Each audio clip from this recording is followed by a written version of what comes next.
started investing when I was 11. I just dithered away until when I was 7 and 8 and 9. But so unfortunately, I didn't get started until I was 11. But I bought my first stock when I was 11, and then I experimented with a whole bunch of things, the timing of stocks and charting and doing all these crazy things. It was a lot of fun. Profitless, but a lot of fun. And I did that until I was 19.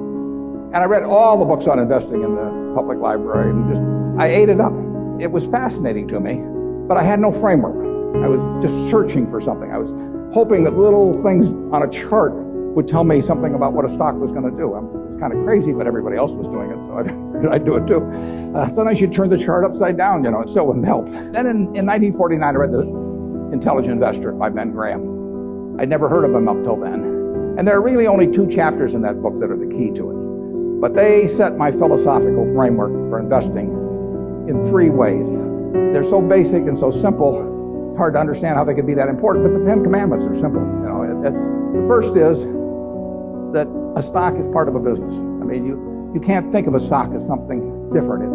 You value a business, and then you divide by the shares outstanding. But what you have to think about is what kind of a business are you getting into, what are its economic characteristics, who are its competitors, what's its management like, all of these things that relate to a business instead of a little ticker symbol. I used to know when I was 11 or 12 the ticker symbols of every company virtually on the New York Stock Exchange. I could mark the boards and tear us up, but I didn't know anything. I mean, I knew that X was U.S. Steel and G was AT&T and so on, but I didn't know anything. I didn't know what was behind them. So I had to start looking at these little symbols or these little names in the paper as businesses and decide, how do you value a business? What counts?